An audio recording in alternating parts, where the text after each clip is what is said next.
tayo'y di na nakita. Magandang araw po sa inyong lahat, mga giliw naming tagapakinig. Sa araw pong ito ay matutunghayan po ninyo ang isang kasaysayan na itatampok namin sa linggong ito dito sa ating dulang. Luha! Anak, may pera ka ba dyan? Pairam muna. Bakit ho ba?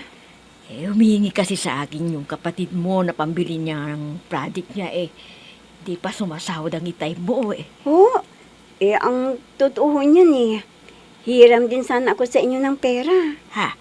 Wala ka na bang pera? Wala na ho Nasaan ang pera mo galing sa ibang bansa? Abay, wala ka pang isang buwan dito sa Pilipinas Ang inay naman, kung magsalita, parang hindi nakikita ang pinagkakagastusan ko. Ayan na nga bang sinasabi ko sa'yo Masyado kang magastos. Bili dito, bili doon ang ginagawa mo. Kahit hindi importanteng bagay, binibili mo. Ano ngayon? Di nga ka. Wala akong magagawa yung sermon ninyo, inay. Dahil kahit sermonan ninyo ako, maghapon, ay hindi na maibabalik pa ang perang nawala. Huwag ka kasing gastador. Kung may pera ka, magtabi ka. Hindi yung dumating lamang mga kaibigan mo Nagpapabili ka na ng kung ano-ano dyan. Kasi hudak umutang ka para lamang maibimuli mo ng pagkain ng mga kaibigan mo. Pagkikisama yun, inay. Dapat akong gumastos para hindi masabi ng mga kaibigan ko na naghihirap na ako. Hindi ba naghihirap ka na? Pwede ba, inay? Malaki na ako. Yan ang hirap sa'yo Porque malaki ka na. Ayaw mo nang mapagsabihan. Pag tinuturuan kita, ayaw mong makinig. Anak, hindi porke malaki ka na hindi ka na pwede... Nagkakabisit naman kayo! Umagang-umaga! Sinisir mo lang niyo ko! Magkaalis na nga!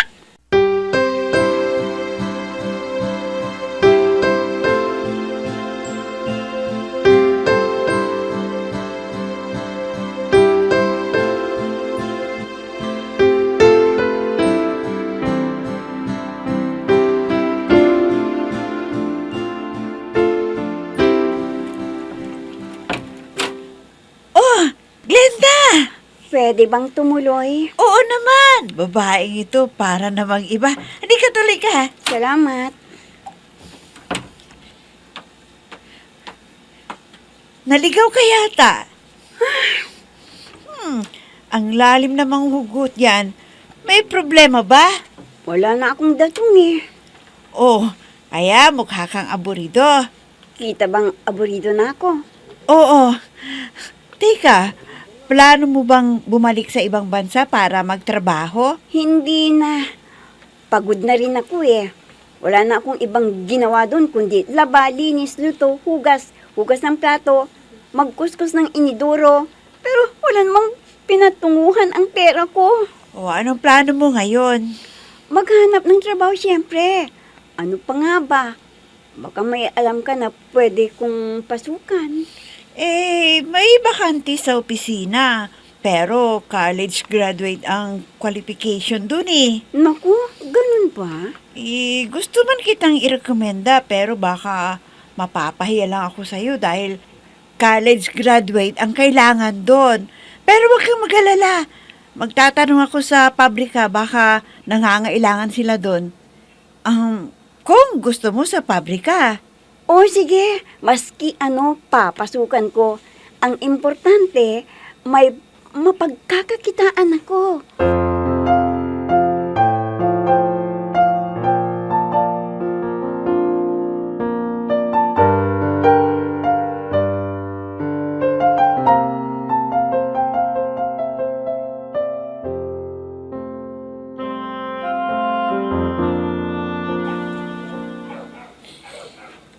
Alam niyo na siguro ang patakaran ko dahil mga bata pa kayo. Yan na ang lagi kong sinasabi sa inyo. At muli kong sasabihin sa inyo kayo. Isa sa katagumpayan ng negosyo ay ang walang sinisino-sino. Walang kapatid, walang kaibigan. Kung trabaho, trabaho. Naintindihan niyo ba? Oo. Si Dindo lang yata ang nakarinig sa sinabi ko. O sige, umaasa ako na maliwanag na ang lahat sa inyo. At dahil panganay ay si Dindo, at nag-iisa siyang lalaki sa inyong magkakapatid, si Dindo ay siya ang inatasan ko na presidente sa ating kumpanya. Maliwanag ba? Oo, Papa. Huwag kayong mag-alala. Dahil pagdating sa mamanahin ninyo, ay pare-pareho kayo ng hati. O sige, magsipasok na kayo sa inyong nakatalagang opisina at tumatawag ang mama ninyo. O si Tan, bakit? May problema ba? Ano?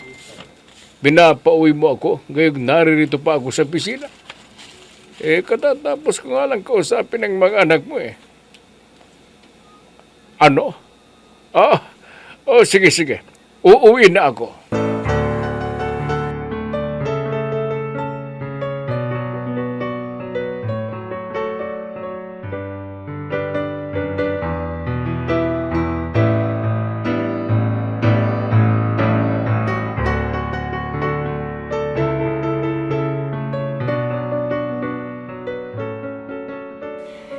Mabuti na lamang at umuwi ka na. Saan ka ba galing? Diyan kina Betty. Nagtanong ako sa kanya kung may bakante doon sa pinagtatrabahuan niya. Oh, meron nga ba? At natanggap ka ba? Hindi ko pa ho alam, pero malamang sa pabrika daw eh. Di mabuti kung ganon. Sa panahon ngayon, huwag ka nang mamili pa ng trabaho. Ang importante ay mayroon kang tatanggaping sahod buwan-buwan. Siya nga pala, ihatid mo nga itong labada ko doon sa bahay ni na Mr. Delgado. Ano ho ba yan? Nagpalaba kasi si Mrs. Delgado dahil hindi nakapasok yung labandera nila. Nanganak yata eh. Kaya ako muna ang tinawag. Kina Dindo Delgado? Oo. Sige po, inay. Dito na lamang ho kayo at magtatawag ako ng tricycle. Bakit ka pa tatawag ng tricycle? Ang gaan naman nito ilang pulo lamang to eh. Inay naman, pagbibit-bitin niyo ako? Sa itsura ko bang ito eh, pagbibit-bitin niyo ako? Huwag kayong mag-alala, inay. May natira pa doon sa perang nahiram ko kay Betty. Yun na lamang ang pamasahe ko papunta sa bahay ni Nagdinto.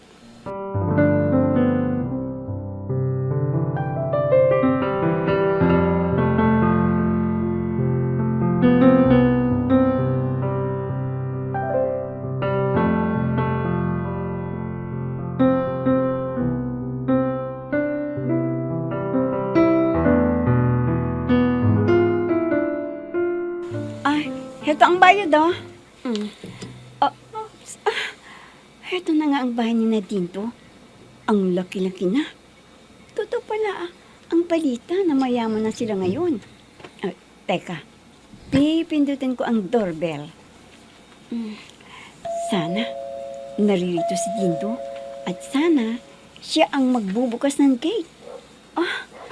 May lumbas ng pintuan. Naku, si Dindo na nga. Naku, sana makilala pa niya ako. Naku, lalo siyang gumuhapo. Hayan na siya.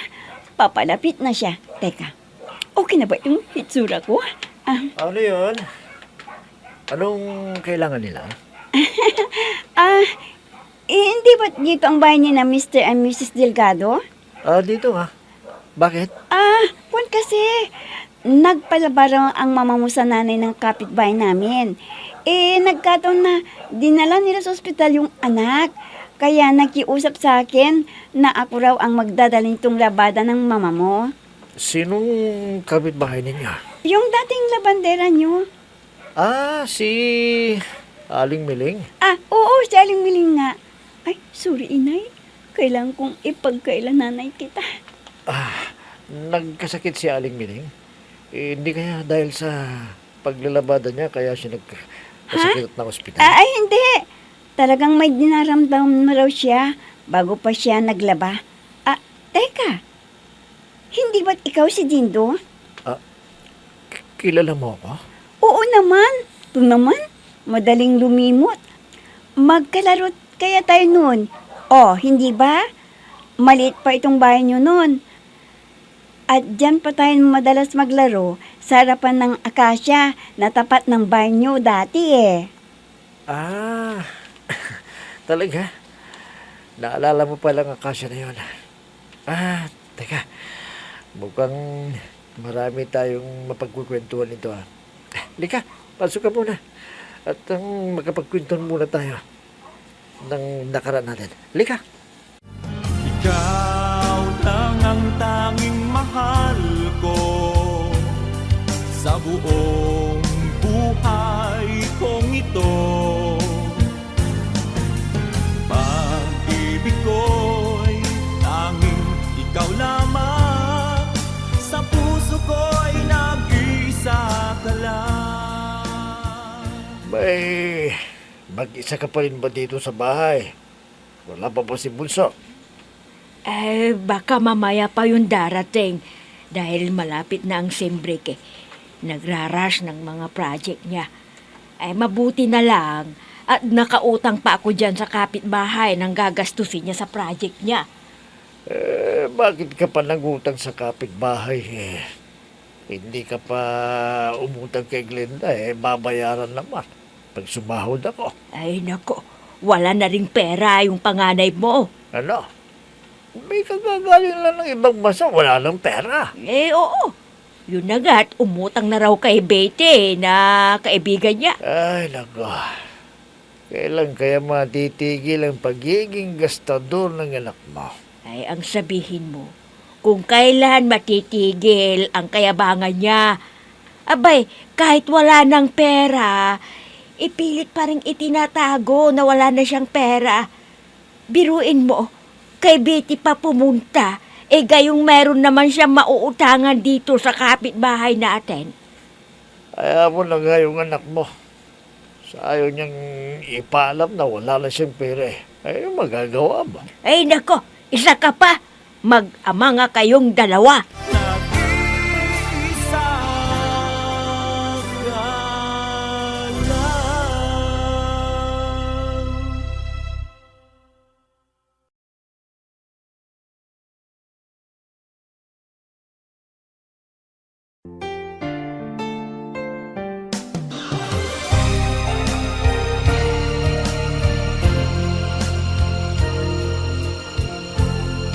Magmula nang tayo'y di na nagkita. Baka nakakalimutan mo. Ikaw pa sana ang taya. Kaya lang, nandaya ka. Oh, aminin. Ay, naku, naalala mo pala yun. Ako hindi ko na maalala yun eh. Pati pangalan mo. Siyempre, mukha mo nga. Nakalimutan mo na eh. Pangalan ko pa kaya? Pasensya ka na, pero ang naalala ko lang kasi 2 o 3 beses lang akong nakipaglaro noon eh. Oo, kasi lumungas na kayo ng Maynila noon. At doon ka na nag-aral, hindi ba? Kung hindi ako nagkakamali, mga grade 3 ako noon. Oo, naalala ko na. Grade 3 yata ako noon nung lumawas kami ng Maynila. Oo, at naging madalang na ang pagpunta niyo dito. Hindi na nga tayo nagkikita eh. Pero nakikita pa rin kita sa tuwing umuwi kayo dito noon. Kasi lagi akong nakatingin dito sa bahay niyo sa tuwing dumadaan ng tricycle sa dating bahay ninyo. Talaga? Kung ganon, ang laki ng pinagbago ng itsura mo. Hindi na kita nakilala eh. Saan ka ba nagtatrabaho ngayon? Kararating ko lang ng ibang bansa. Kaya pala. Pumuti ka. Iba na talaga nagagawa ng klima ng ibang bansa, no? Sandali. May tumatawag yata. Sagutin ko lang sandali, ha? Hello? Ano? Absent na naman ang typist natin? Naku. Walang mag-aalaga sa anak. Sige. Kung makakaya mo, ikaw na munang magdab habang wala pa siya, ha? Sige, dahil may kausap ako dito eh. Pambihira talagang babae niya, no? Lagi na lamang absent. May problema ba? Parang narinig ko yata na absent ang typist mo. Oo. Maliit pa kasi yung anak kaya... Ako, marunong akong mag-type. Talaga? Oo, marunong ako. Ang mabuti pa iwan mo sa akin ang cellphone number mo. At tatawagan kita bukas ng umaga.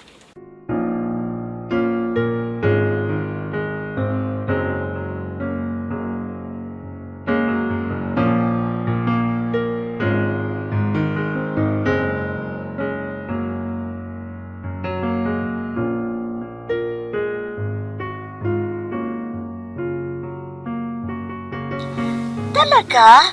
May posibilidad na makapagtrabaho ka sa isang opisina? Oo, at alam mo, magiging boss ko pa siya.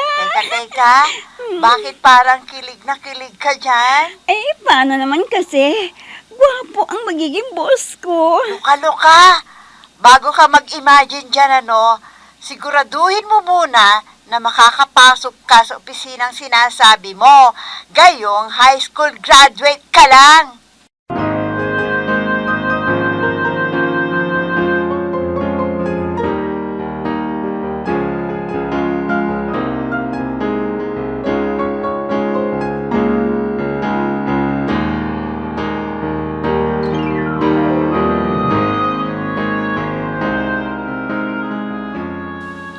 Bakit ba para kang hindi mapalagay, ha? Lakad ka ng lakad, kung ano-ano ang hinahawakan mo, pero hindi mo naman tinatapos ang ginagawa mo. Bakit ba? May problema ka ba? Ngayon kasi ang sinabi ni Dindo para tawagan ako. Dindo? Sinong Dindo? Si Dindo na anak ni na Mr. Delgado, kung saan naging labandera pa kayo. Ha? At bakit ka naman tatawagan, Aber? Para sabihin sa akin kung magtatrabaho ba ako sa opisina niya o hindi. Ayan, nagre-ring ang cellphone ko. Sana si Dindo na ito. Naku, inay, si Dindo nga. Hello, Dindo? Magiging boss nga ba kita? Bago ko sagutin yan, ikaw muna yung tatanungin ko. Kung gusto mo. Ang alin ang gusto ko? Payag ka ba na maging substitute?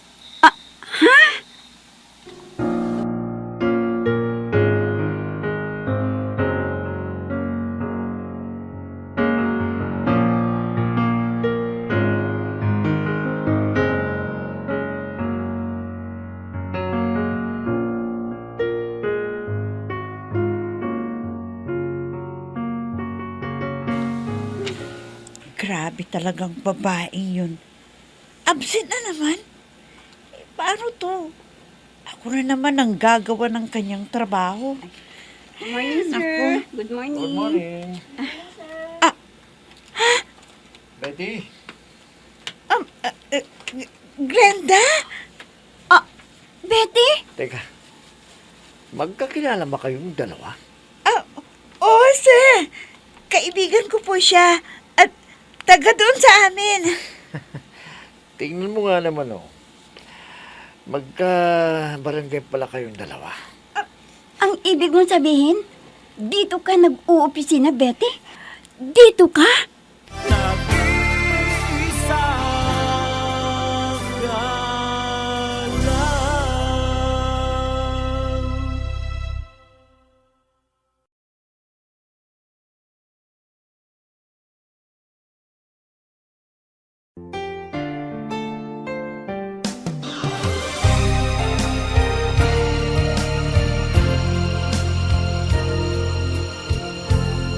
Magmula Ano kaya ang mangyayari sa pagkakataong yun? Mga giliw naming tagapakinig, sundan bukas ang karugtong ng kasaysayan na itinampok namin sa linggong ito dito sa ating dulang. Luha! Mga nagbibigay buhay sa ating dula ay sina Mayra Abrehal Narnola, Susan Madikdang, Robert de Guzman, Yun Cabato, Emma Dalope, Andrea Solar, Ami Diaz, Jonathan Bravo, at si Oscar Ora. Technical Supervision at Musika, Oscar Ora.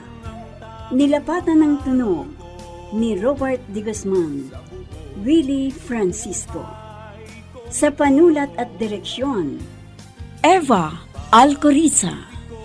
Inihahandog sa inyo ng F3 Recording Studio para sa Pambansang Radyo ng Pilipinas, Bombo Radio, Philippines.